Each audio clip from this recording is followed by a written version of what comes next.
Ce matin, Papa, tu m'as appelé, Seigneur mon Dieu, pour apporter ta parole, Seigneur Jésus, sous l'autorité du pasteur Sandra Père, et je te dis, me voici, Père éternel.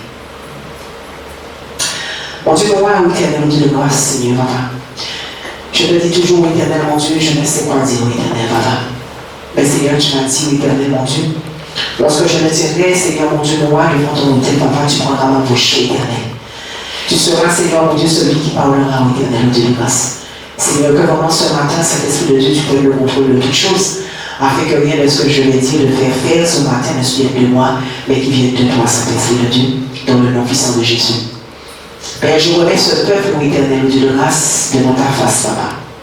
Je bénis, ô éternel, mon Dieu, moi, ma mère spirituelle, dans le Seigneur, le pasteur Sandra, ô éternel, dans le Saint-Nom puissant de Jésus, que tu puisses encore ouvrir, Papa, mon Dieu, moi, dans sa vie, dans le nom de Jésus.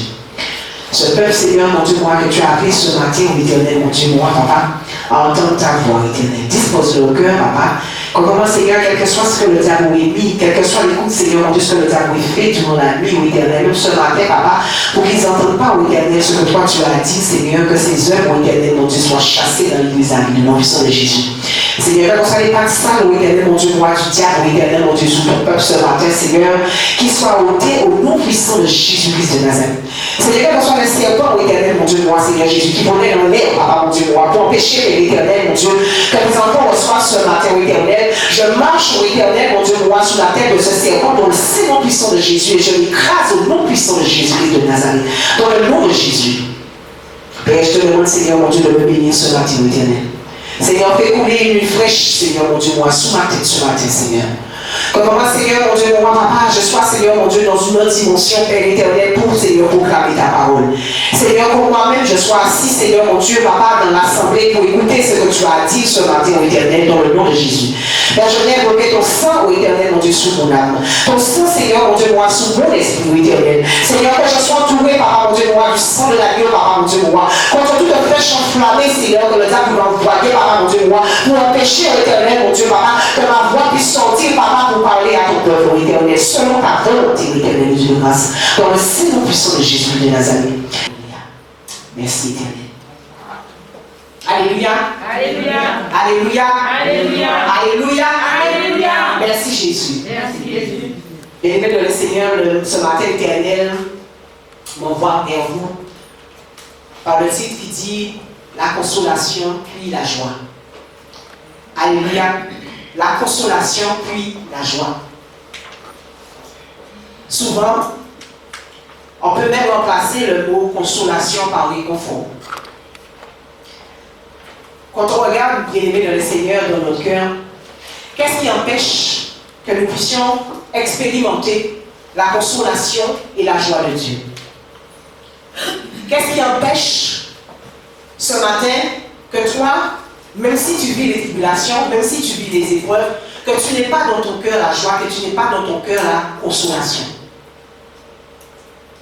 Le péché non avoué, le péché caché.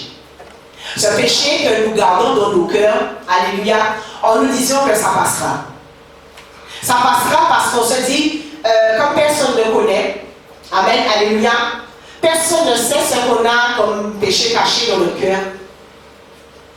On reste avec cela et ça nous empêche d'expérimenter la consolation de Dieu. On va prendre le premier verset qui est Osée 14. Amen, alléluia. Avec moi à partir du verset 2. Amen, il est écrit. Osée 14, à partir du verset 2, il est porté. Israël, reviens à l'Éternel ton Dieu, car tu as trébuché par ta faute. Prenez avec vous des paroles de repentance et revenez à l'Éternel. Dites-lui, pardonne toute faute et reçois-nous favorablement. Nous t'offrirons au lieu des taureaux l'hommage de nos lèvres. L'Éternel demande qu'on revienne à lui par la repentance. Même si nous vivons des tribulations, même si nous vivons des persécutions, parce que nous sommes appelés à cela.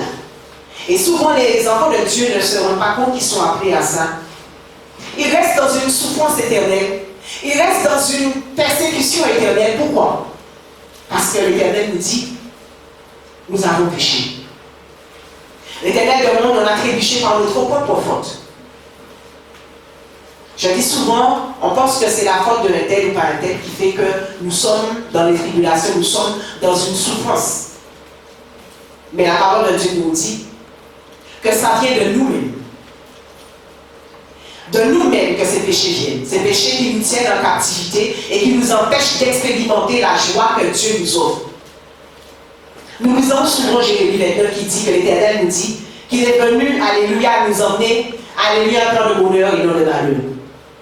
Comment se fait-il aujourd'hui que les enfants de Dieu sont dans la tristesse? Que se fait-il aujourd'hui que tout enfant de Dieu, aujourd'hui, quand on regarde le chrétien est dans un découragement, le chrétien est dans une atmosphère qui se dit, mais qui doute encore, qui est dans le désarroi, qui est encore dans cette pensée de se dire qu'il n'y a pas d'espoir en fait pour l'avenir.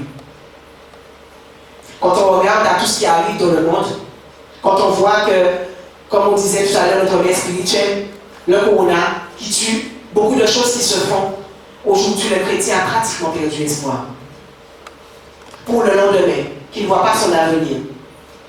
À cause du corona, certaines entreprises sont fermées. Certaines entreprises, alléluia, sont en train de licencier. Certaines choses sont en train de se faire. Et certains chrétiens sont en train justement de vivre ces moments-là, qui fait qu'aujourd'hui les chrétiens se disent, mais de quoi il fait demain? De quoi il fait demain? Parce que pour lui, Dieu ne peut pas le consoler. Or, si on prend vraiment le temps de regarder à l'action que Dieu fait, certains chrétiens trouvent du travail pendant le corona. Certains chrétiens sont consolés malgré qu'ils sont habités. Certains chrétiens sont dans la joie malgré le fait qu'ils vivent des choses, alléluia, qu'ils savent, alléluia, que Dieu permet. On est sur cette terre, on est là pour accomplir une mission.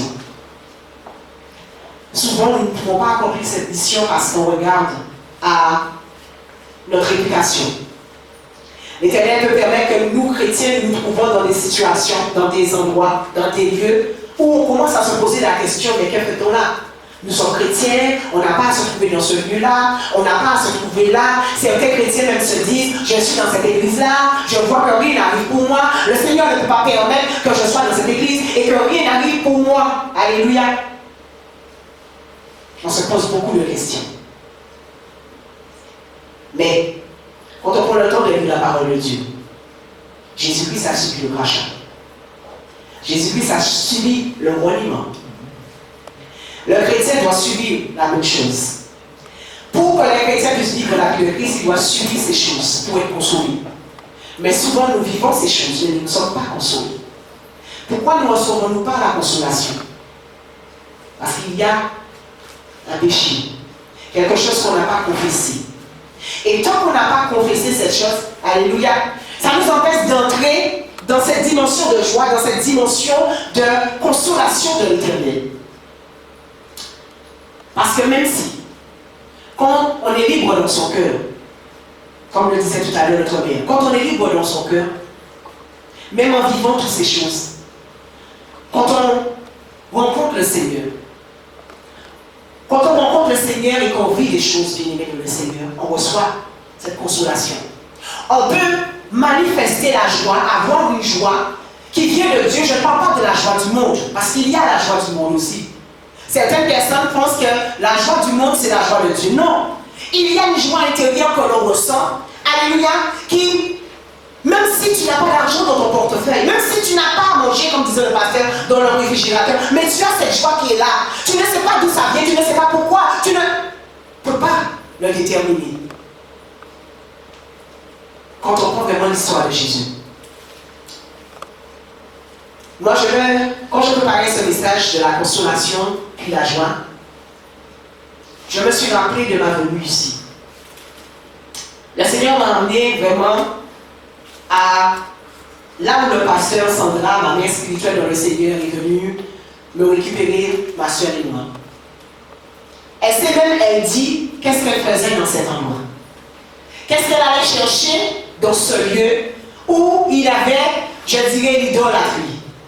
où il y avait, ça ne représentait pas en fait ce qu'elle était parce qu'elle était pasteur. Mais aujourd'hui, que puis-je dire aujourd'hui? Qu'elle a été dans un lieu, et c'est ce qui arrive des fois aux chrétiens. Nous sommes obligés des fois, comme elle le disait, être sacrifiés pour sauver les âmes. Aujourd'hui, le chrétien ne veut pas être sacrifié pour sauver les âmes. Alléluia. On ne veut pas aujourd'hui perdre notre réputation pour sauver quelqu'un. On ne veut pas aujourd'hui être mal vu pour sauver, alléluia, peut-être notre famille. Aujourd'hui, puisque notre famille même nous renie, puisque les autres commencent à dire des choses, on se dit, mais on préfère quitter l'évangile. On préfère quitter l'évangile. Oh! La Bible dit, quelle plus grande joie qu'il y a, alléluia, de donner sa vie pour un âme. Ça, c'est la joie du Seigneur. Ça, c'est la joie du Seigneur. Beaucoup de chrétiens sont abattus aujourd'hui à cause de cela, parce qu'ils ne veulent pas justement faire la mission pour laquelle le Seigneur, alléluia, les a appelés. Ils ne veulent pas aujourd'hui, alléluia, donner leur vie, donner, alléluia, ce que nous devons être, alléluia, pour que les âmes soient sauvées.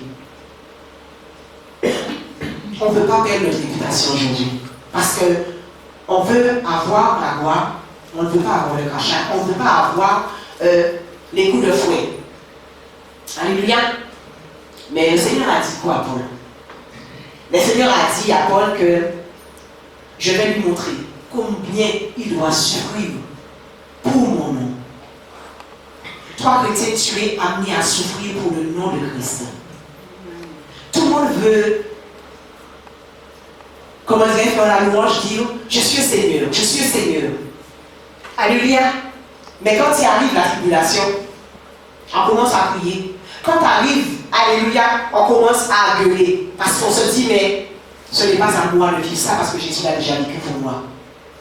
Mais on a envie d'avoir Jésus dans sa vie. On ne reçoit pas cette consolation, on ne vit pas la consolation, je le redis. Parce qu'il y a un obstacle, un péché devant qui nous empêche de le vivre. On verra que la mission que Dieu nous a emmenés à faire sur cette terre, le chrétien n'arrive pas à le faire parce qu'il ne veut pas être éprouvé. Il ne veut pas se donner, mais il veut recevoir. Alléluia. On va prendre le verset qui nous parle bien de ça. 2 Corinthiens. Alléluia. Pour le livre de 2 Corinthiens 1 avec moi. 2 Corinthiens 1 à partir du verset 3. 2 Corinthiens chapitre 1 à partir du verset 3. Alléluia. Il est écrit: béni soit le Dieu et le Père de notre Seigneur Jésus-Christ, le Père compatissant et le Dieu de toute consolation, lui qui nous console dans toutes nos afflictions, afin que par la consolation que nous recevons nous-mêmes de la part de Dieu, nous puissions consoler ceux qui se trouvent dans toutes sortes d'afflictions. Car de même que les souffrances de Christ abondent pour nous, de même aussi notre consolation abonde pour le Christ. Si nous sommes affligés, c'est pour votre consolation et pour votre salut. Si nous sommes consolés, c'est pour votre consolation qui vous rend capable de supporter les mêmes souffrances que nous endurons. Et notre espérance à votre égard est ferme, car nous le savons, comme vous avez part aux souffrances, vous avez part aussi à la consolation. Amen. La Bible nous dit là que si nous sommes affligés, c'est pour votre consolation. Lorsque les serviteurs et les servantes, les dirigeants d'église sont affligés, c'est pour sauver nos âmes. Souvent, on oublie ça. Souvent, certaines personnes rigolent de ça et se disent que ils commencent à penser à des choses comme que le serviteur ou la servante de Dieu mérite ce qui lui arrive parce qu'on veut voir justement est-ce qu'il y a Dieu dans sa vie. Mais vous savez une chose que le Seigneur m'a fait comprendre. Chaque serviteur de Dieu qui souffre, il souffre pour sauver ton âme. Par quelque moyen que ce soit. Quand un servant ou un serviteur de Dieu est affligé, c'est pour sauver ton âme. C'est pour ta guérison. Toi qui es appelé à servir l'Éternel, quand tu souffres, comme le pasteur le disait tout à l'heure, et j'ai dit Seigneur, c'est vraiment cette parole que tu m'as envoyé dire. Ne arrête de penser à toi. Arrête d'être égoïste. C'est-à-dire que tu te dis, je n'ai pas envie de souffrir. Mais lorsque tu souffres pour une cause, la cause de Jésus, sache que quelque part, tu sauves des âmes. Tu sauves des âmes quelque part. Aujourd'hui, tu ne le verras pas. Aujourd'hui, on ne sait pas pourquoi les choses nous arrivent. Mais le Seigneur a besoin. Et souvent, c'est ça qui arrive. Nous sommes contents de voir que le Seigneur nous a choisis. On est content de dire que je suis le roi de l'Éternel. Mais avec le roi de l'Éternel, il y a aussi un devoir qui vient derrière. Il y a un devoir à faire. Et il y a un travail à faire. Et ce travail, des fois, on ne veut pas le faire parce qu'on estime qu'on n'a pas à le faire ou on estime qu'on n'est pas, comment je dirais, qu'on n'a pas la force de le faire. Mais si l'Éternel t'a choisi, c'est que l'Éternel va te donner la force. Là où tu es faible, l'Éternel va te donner la force pour que tu puisses justement, alléluia, passer ces épreuves. Mais on ne veut pas passer ces épreuves. Peut-être que toi qui as alité, parce que le Seigneur a décidé ainsi, ton alitement peut sauver une âme comment? Le fait que tu aies alité des fois. Inconsciemment, tu ne le sais pas, mais le Seigneur connaît toutes choses. Tu aurais pu faire des dégâts si tu étais debout. Tu aurais pu faire des dégâts si tu avais la bonne santé. Mais le fait que tu n'aies pas la bonne santé, alléluia, le fait que tu sois alité parce que le Seigneur le désire, c'est une façon de te mettre au repos pour que l'œuvre de Dieu puisse passer et se faire. On pleure quand ça nous arrive, parce qu'on ne comprend pas. Et souvent, on veut absolument comprendre ce que Dieu fait. Il y a des fois, on ne comprendra pas ce que Dieu fait. Mais on le comprendra quand on recevra la guérison. Souvent, des fois, il faut que l'Éternel te mette de côté. Alléluia. Pour que l'œuvre de Dieu se fasse. Nous ne voulons pas être mis de côté. On veut être toujours devant de la scène. Mais il y a un moment où étant le Seigneur a besoin de toi hors de la scène. Pour que l'œuvre de Dieu puisse se faire et que la mission pour laquelle Dieu t'a emmené se fasse avec force et puissance. La réputation, je le redis. Les candidatons. Mais ce que les gens vont penser de nous fait qu'aujourd'hui, on bafoue notre mission. On ne veut pas être le sacrifié. On ne veut pas le faire. Mais rappelle-toi d'une chose. Lorsque toi tu subis, je dis bien pour le Seigneur. Lorsque le Seigneur permet que tu reçoives ne serait-ce même qu'une correction, tu as sauvé des millions d'âmes. Mais tu n'as pas su. Quand on prend l'histoire de Jésus, alléluia. Lorsque Jésus s'est trouvé sous la croix de Golgotha, s'est trouvé au-devant, même avant la croix, je dirais même, s'est trouvé vraiment crucifié, qu'est-ce que la foule lui a dit? La foule a dit à Jésus, toi qui disais que tu es le Fils de Dieu, mais là, maintenant, là, descends sur la croix. Parce que tu disais que tu étais le Fils de Dieu. Donc, normalement, Dieu ne peut pas permettre. Si on détaille, il dirait que Dieu ne peut pas permettre que tu te trouves là-haut parce que tu es son fils. Dieu ne peut pas permettre. Un père ne peut pas permettre que son enfant souffre pour sauver d'autres frères et sœurs. Alléluia. C'est la même chose aujourd'hui. Qu'on dit, médecin, guéris-toi toi-même. C'est ce que le peuple de Dieu aujourd'hui a tendance à dire, guéris-toi toi-même. Paul a dû avoir une écharpe dans sa peau pour sauver les âmes.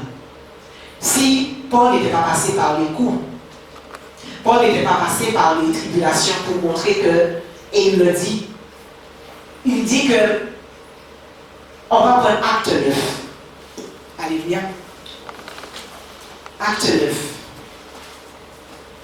A choisi. Acte 9. On va prendre la partie du verset Qu'est-ce qu'il dit? Même 13. Ananias répondit, Seigneur, j'ai entendu dire que par beaucoup, combien de mal cet homme a fait à tes saints dans Jérusalem. Et il a ici de la part des principaux sacrificateurs le pouvoir de nier tous ceux qui évoquent ton nom. Mais le Seigneur lui dit, va, car cet homme est pour moi un instrument de choix, afin de porter mon nom devant les nations et les rois et devant les fils d'Israël. Et je lui montrerai combien il doit souffrir. Il faudra qu'il souffre pour mon nom. Pour le nom du Seigneur. Paul a dû recevoir les crachats. Paul a dû recevoir les coups. Comment Paul aujourd'hui peut te donner le livre de Corinthiens et te dire béni soit le Dieu de toute consolation? Parce que Paul a reçu la consolation. Paul a reçu l'Éternel qui lui disait que tu es mon fils. À travers sa souffrance, à travers, alléluia, les épreuves, l'Éternel a démontré à Paul l'amour qu'il avait pour lui. L'Éternel a démontré à Paul que tu étais mon fils toi aussi. Tu faisais des choses, alléluia, qui n'étaient pas de ma gloire, mais tu es aussi mon fils. Et parce que tu es aussi mon fils, tu dois passer aussi par les tribulations, tu dois aussi souffrir pour sauver d'autres frères. En fait, c'est un éternel, alléluia, recommencement. Beaucoup d'entre nous devons souffrir pour sauver d'autres. Mais on reste stagné à la souffrance, on reste stagné à ce qui nous arrive au temps présent, au moment présent, sans penser à l'autre. Aimez-vous les uns les autres. Ce que tu veux pour toi, tu dois le vouloir aussi pour l'autre. Si tu veux être sauvé, tu dois vouloir aussi que l'autre soit sauvé. Alléluia. Des fois, certaines personnes sont même amenées à te renier, amenées à ne plus te dire bonjour. Alléluia. Pourquoi? Parce que c'est comme ça que le Seigneur choisit que cette personne soit sauvée. Par cette action, parce que c'est ça que Dieu nous dit, priez pour vos ennemis. On voit ennemi vraiment comme quelqu'un qui tout le temps est après toi ou quelqu'un qui va ton chemin, tout cela. Mais tu sais, ton propre frère, alléluia, ta propre soeur, ta maman, ton papa, peut être ton ennemi. Et je suis sûre que même s'ils te font du mal, même si le Seigneur les utilise pour que tu puisses prendre conscience d'une chose, dans ton fond de ton cœur, tu as envie qu'ils aillent aussi là où toi tu vas aller au paradis. Tu n'as pas envie qu'ils aillent en enfer. Alléluia. Donc tu dois passer par cela, par cette souffrance-là, pour que leurs âmes soient sauvées. Tes frères et sœurs dans le Seigneur aussi. Des fois, même si tu vois qu'ils ont des réticences envers toi, même si tu vois qu'ils t'ont, comment dirais-je, rogné, tu dois passer par là. Parce que tu dois les sauver quelque part. Tu dois accepter cela pour qu'eux ils soient sauvés. Alléluia. Et c'est ce que nous ne voulons pas. Nous avons peur de cela, nous ne voulons pas cela. Mais le Seigneur te dit, quand tu acceptes cela, lui va t'emmener la consolation. Paul, quand il a accepté d'œuvrer pour le Seigneur, il a accepté sa souffrance. Il a accepté la mission. Et c'est là le souci. Nous ne voulons pas accepter la mission. Ou nous voulons accepter la mission pour la faire comme nous pensons, comme nous voulons. Mais le Seigneur, s'il est maître de toi, il fait les choses comme lui il veut. Alléluia. Il sait, lui, comment il faut qu'il emmène ses enfants pour qu'ils soient sauvés. Quand tu acceptes ta mission, même si c'est une mission où tu dois être l'agneau immolé, sache que le Seigneur va te consoler. Et de cette consolation, tu vas recevoir une joie. Parce que tu vas être dans la joie de voir demain, peut-être pas aujourd'hui, peut-être dans quelques années, même à ta mort, tu seras content de voir que dans les cieux, cette personne aussi se trouve avec toi. Amen. C'est ça qu'il faut se dire qui est le plus important. Ce n'est pas ta réputation. Ce n'est pas ce que les gens pensent de toi aujourd'hui qui est important. Aujourd'hui, ce qui est important, c'est pouvoir faire l'œuvre de Dieu à tout prix. Par tous les moyens. Alléluia. Quel qu'il en soit. Priez pour celui qui te renie. Priez pour celui qui prend ton chemin. Priez pour celui parce qu'il ne sait pas ce qu'il fait. Il est difficile aujourd'hui de comprendre cela. Quand nous n'avons pas manifesté cela, l'Éternel nous demande toujours de pardonner. Paul le dit. Je pardonnerai à ceux que vous allez pardonner. L'Éternel le dit lui-même. Je pardonnerai à ceux que vous allez pardonner. On ne peut pas pardonner à l'autre. Parce que l'autre, alléluia. Mais il faut te dire une chose. L'autre a été là, a été un instrument utilisé à un moment T pour sauver ton âme. Il faut qu'on arrête aujourd'hui de regarder à l'être humain. Alléluia. Arrêtez de regarder à la personne présente devant nous. Mais il faut aller au-delà d'eux. Qu'est-ce que Dieu veut faire à travers cela? Dieu veut toujours sauver un plan de bonheur. Mais il n'a pas un plan de bonheur que pour moi. Il a un plan de bonheur aussi pour mon ennemi. Il a un plan de bonheur aussi pour celui qui ne m'aime pas. Mais nous voulons toujours que le plan de bonheur ne soit que pour nous. Non. Et c'est là qu'on nous dit que de partager. Même ton bonheur, tu dois le partager avec l'autre. Même ta joie, tu dois le partager avec l'autre. On n'a pas cette conscience parce qu'on se dit que lui, il doit être dans la souffrance. Lui, il doit être parce qu'il mérite, parce qu'il m'a fait. Non, il ne doit pas être dans la souffrance. Le Seigneur est un Dieu d'amour. Il est venu nous montrer sur cette terre son amour. Alléluia. Mais sache une chose, et c'est ça qui est le plus important que nous devons savoir, c'est que lorsque nous sommes dans un temps où, même à terre, parce que tu vas être consolé. Tu vas être consolé. Si vraiment tu marches avec Dieu, comme Paul le disait lui-même, si vraiment tu marches, lorsque Daniel s'est trouvé dans la fosse au lion, alléluia, dans son repos-là, l'Éternel t'apprend l'art de la guerre. Il y a des choses que l'Éternel nous apprend dans cette souffrance que nous avons. Daniel s'est trouvé dans la fosse au lion. Est-ce qu'on ne se pose pas la question, mais comment se fait-il que le lion n'ait pas, alléluia, mangé Daniel? L'Éternel a envoyé un ange pour sauver. L'Éternel a envoyé la consolation pour Daniel. Mais lorsque Daniel est sorti, Daniel a été celui qui était pour sauver les autres. Sa mission n'était pas terminée. Joseph a été dans la prison. On se dit, quand on lit cette parole, que comment Joseph n'en a pas voulu à ses frères et sœurs, n'en a pas voulu à ses frères, n'en a pas voulu à son père, alléluia. Parce que son père l'avait renié. Son père avait dit que non, mais qu'est-ce que tu crois? Que c'est toi qui vas, je vais me prosterner à tes pieds, alléluia. Joseph a accepté d'aller dans la prison. Parce que Joseph a accepté la mission que l'Éternel lui avait donnée. Joseph savait que sous sa tête, alléluia, il y avait, alléluia, une promesse. Toi aussi, tu dois te dire ça. Je sens qu'en ayant prophétie, on était témoin. Si tu sais que tu as une prophétie sous ta tête, nulle part, il est écrit que cette prophétie va couler douce. Que tu vas arriver à cette prophétie sans qu'il y ait de grâce. Ce n'est pas écrit. Vous aurez des tribulations dans le monde, mais j'ai vaincu le monde. C'est ça que nous avons vu dans la parole de Dieu. Et c'est ça que nous ne comprenons pas. C'est que la prophétie qui a été déversée, on la veut parce que des fois ce sont des titres, ce sont on voit déjà des hauteurs. C'est bien parce que c'est ce que Dieu veut pour nous. Mais il faut penser aussi, pour arriver à ces hauteurs-là, on n'arrive pas là comme ça. Un athlète, lorsqu'il court une course,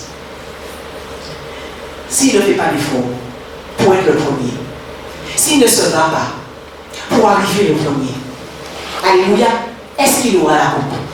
Non. Il se bat alors qu'il y en a plein. Il se bat jusqu'au bout pour avoir la consolation qui serait la coupe. Pour avoir cette joie de dire j'ai gagné, j'ai gagné, j'ai gagné. Alléluia. Nous sommes sur cette terre pour vivre justement cette course nous aussi. Mais dans cette course, qu'est-ce qu'il va y avoir? Des camps. Dans cette course, qu'est-ce qu'il va y avoir? On risque de tomber, on va avoir des écorchures. Dans cette course, il faut se relever. Et c'est là que le chrétien ne comprend pas. Il faut se relever. Tomber, avoir des camps, mais se relever. Pour pouvoir faire la mission à laquelle nous sommes venus faire sur la terre. On ne coupe pas nos courses pour qu'on n'ait pas que ça puisse se passer sans souci. Il va marquer de l'eau. On va avoir soif sur la route. On va avoir faim. Mais tout ça aussi, on doit prendre sur soi. Et c'est ainsi que des fois, le Seigneur nous place des fois dans des endroits où on commence vraiment à questionner le Seigneur et dire, mais Seigneur, tu ne peux pas me placer un endroit où je suis persécuté matin, midi et soir. Mais quand tu communiques vraiment avec ton Dieu, tu sauras que là où tu te trouves, la persécution que tu subis là, c'est pour sauver peut-être toute la maisonnée dont tu te trouves. Tu regardes à ce temps où il y a la persécution. Mais est-ce que tu vas regarder en le nombre de personnes que tu vas sauver dans ce lieu? Mais que fait-ce que nous, lorsqu'on reçoit la persécution, on combat avec notre propre chair. Ça, nous sommes forts pour ça.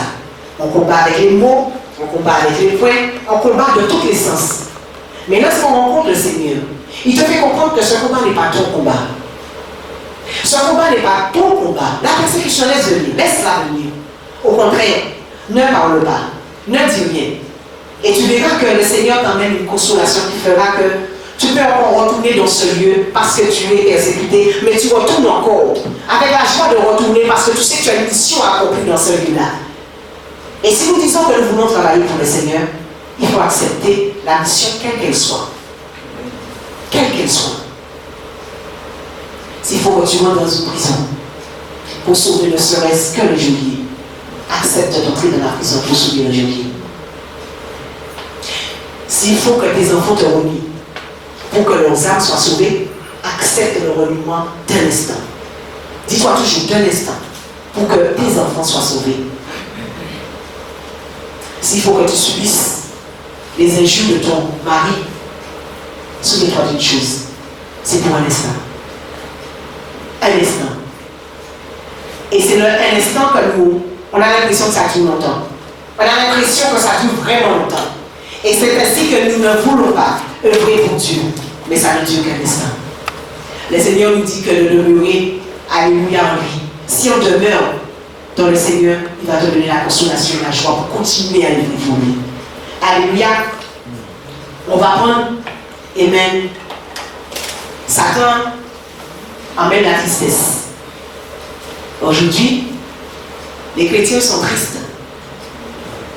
Tristes parce qu'ils ne voient pas arriver les choses. Parce que le but du chrétien aujourd'hui, c'est plus de voir arriver les bénédictions que les hommes pourront voir et être sûrs que le Seigneur est de notre vie, que de faire la mission de Dieu. Une bénédiction reçue, c'est une chose que j'ai compris avec Dieu. Ne veut pas dire pour autant que Dieu est, comment dirais-je, d'accord avec tout ce que tu fais. Le pasteur nous l'a dit tout à l'heure, les païens sont bénis. Et on les appelle les païens. Alléluia. Ça veut dire par là que la tristesse que le diable emmène dans notre vie, il faut la refuser. Nous ne la refusons pas, nous l'acceptons, parce qu'on se dit que c'est comme ça. Non, c'est pas comme ça. Le diable ne veut pas te voir dans la joie. Et le Seigneur, lui, il veut te voir dans la joie. Même quand la tristesse arrive, il faut savoir dire à la tristesse, oh oh, non, je ne veux pas la joie. Ne pas accepter la tristesse. Aller chercher la joie, la consolation du Seigneur. Amen. Et c'est en acceptant de faire la volonté de Dieu, uniquement en acceptant de faire la volonté de Dieu, que cette tristesse peut s'en aller loin de toi parce que tu auras le discernement des choses. Tu verras que la tristesse qui vient vers toi, si c'est une tristesse, alléluia, qui n'est pas de la part de Dieu, que Satan a envoyé dans ta vie, tu sauras comment faire, tu vas discerner et tu ne vas pas entrer dans son piège. Bon, aujourd'hui, on accepte tout ce que Satan nous donne. On est triste, on est dans l'amertume, on est dans le désarroi, parce qu'on n'a pas, alléluia, on ne voit pas venir les choses. Donc on a envie d'abandonner, on a envie de s'arrêter, on a envie de tellement de choses et de dire, bon, je reste chez moi. Regardons ce qui se passe aujourd'hui. Et c'est une chose, j'ai dit, le Seigneur, mais c'est possible, c'est incroyable. On nous a donné le couvre-feu. Rentrer chez soi à 19h. Il fait quoi aujourd'hui? Tu n'as pas le temps de te rendre à ton église. Pourquoi? Parce qu'on nous a tellement conditionnés et ça te fait en sorte que tu deviens triste. Au lieu de te dire, même si j'arrive un petit peu après l'heure, je vais quand même. Je vais quand même. Parce que je refuse ce que le diable est en train d'instaurer en moi. Et c'est ainsi que tu ne viens pas demain. Après demain, tu dis, mais Seigneur, tu comprends, hein, je n'ai pas pu venir, hein, aujourd'hui encore. Tu ne viens pas après demain. Tu peux avoir une occasion, une autres qui fait que tu ne viennes pas. Mais quand tu commences ça, parce qu'on t'a conditionné, on t'a mis dans une cage, alors tu restes dans cette cage. Daniel, on l'a mis dans la cage. On l'a mis avec les forces et les lions. Il n'est pas resté dans la cage. Joseph a été mis dans la prison, mais il n'est pas resté parce que ce n'était pas sa place. Tu dois savoir toi aussi ce que tu veux. Vraiment. Aujourd'hui, on avait pensé que l'évangile, ce serait ça. Ce serait l'évangile de compassion, l'évangile de douceur, l'évangile où on a absolument l'évangile, disons, positif à tout point de vue. L'évangile n'est pas un jeu. L'évangile, c'est plus que notre propre vie. L'évangile devient pour nous un sacrifice. Pour ton éternité, tu dois te sacrifier. Pour l'éternité des autres, tu dois te sacrifier. Encore, je le dis, la consolation est toujours là. Le Seigneur nous fera toujours. Nous consolera toujours. Même dans les temps où on ne voit pas les choses. Mais la consolation est là.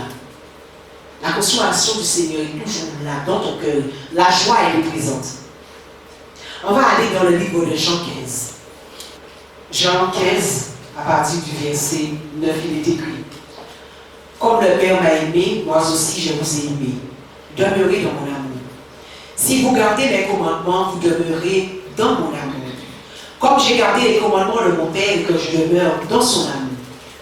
Je vous ai parlé ainsi afin que ma joie soit pour vous et que votre joie soit complète. Voici mon commandement. Aimez-vous les uns les autres comme je vous ai aimé. Il n'y a pour personne de plus grand amour que de donner sa vie pour ses amis. Vous êtes mes amis si vous faites ce que je vous commande. Je ne vous appelle plus serviteur parce que le serviteur ne sait pas ce que fait son maître. Je vous ai appelé amis parce que tout ce que j'ai appris de mon Père, je vous l'ai fait connaître. Ce n'est pas vous qui m'avez choisi, mais moi.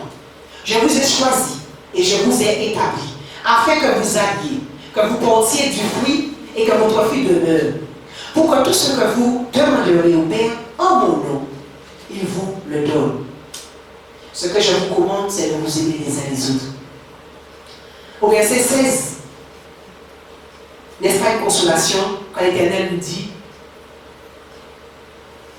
que je vous ai établi afin que vous alliez, que vous portiez du fruit et que votre fruit demeure, pour que tout ce que vous demandez, tout ce que vous demandez au Père en mon nom, il vous le donne. N'est-ce pas une consolation de se dire que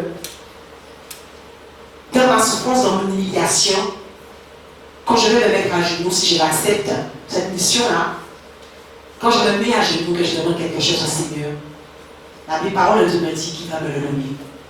Parce que j'ai accepté d'être pour lui. Alléluia, ce que lui a été pour moi. Envers les autres. J'ai accepté ma mission. Cette mission où on ne va pas m'aimer. Alléluia. Mais je vais proclamer quand même la parole de Dieu. Cette mission pour laquelle on ne va pas être d'accord avec toi. Mais que tu vas quand même proclamer le nom de l'Éternel. Cette mission, on va taper sorcière. On va taper de tous les noms. Mais la consolation que tu as, c'est de te dire, quand je vais me mettre à genoux, que je demanderai quelque chose au Seigneur, il va me le nommer, il a dit. Parce que j'ai participé. J'ai accepté de participer à sa souffrance. J'ai accepté de participer, passer là où lui, il est passé. J'ai une consolation. C'est que le Seigneur me vivra. Parce que le commerce spirituel l'a dit tout à l'heure. Le Seigneur n'est pas ingrat. Il sait ce que nous faisons pour lui, pour son nom, et il va nous récompenser. C'est là qu'il nous le dit. Il va nous récompenser pour ce que nous faisons. Mais nous devons accepter la mission. La mission de souffrir pour sauver les âmes. La mission de souffrir pour que les autres puissent recevoir ce que nous avons. Accepter de donner à l'autre ce que peut-être toi tu n'as pas pour toi, mais de donner à l'autre. Accepter de partager ce que tu as avec ton ennemi. Ça, c'est souffrir avec lui. Le Seigneur a sauvé les bons et les méchants. Aujourd'hui, ils sont tous là. Les bons et les méchants, nous sommes tous mélangés là. Mais il est mort pour tout le monde. Il a accepté de mourir sur la croix pour tout le monde. On doit se dire cela aussi aujourd'hui. Notre mission, c'est d'accepter sans distinction de personne, sans considération de personne, j'aime celui-là ou j'aime pas celui-là, de faire pour que tout le monde reçoive les mêmes bénédictions, les mêmes choses que l'Éternel a prévues pour nous. Acceptez cela. S'il n'y a pas de consolation et de joie dans les épreuves, soyons honnêtes avec nous-mêmes. Et c'est ce que le chrétien ne veut pas, être honnête avec lui-même. C'est de s'examiner et se dire, si dans ma souffrance, dans ma tribulation, dans ma persécution, je ne reçois pas la consolation de Dieu, c'est qu'il y a, alléluia, suis-je en train de faire la volonté de Dieu? Suis-je en train d'obéir aux voix de Dieu? Suis-je en train de faire le plan que Dieu a fait sous cette année? Est-ce que je suis en train de participer à cela? On ne peut pas rester dans la persécution, on ne peut pas rester dans la tribulation, on ne peut pas rester dans la tristesse ni dans l'amertume. Pose-toi la bonne question. Si tu restes dans cela et que tu ne reçois pas la consolation, tu ne reçois pas au fond de toi la joie du Seigneur, sois honnête avec toi-même, tu n'es pas en train de faire la mission de l'Éternel. Tu n'es pas en train de faire la volonté de Dieu. Parce qu'en étant Étienne s'est trouvé, alléluia, sur la croix.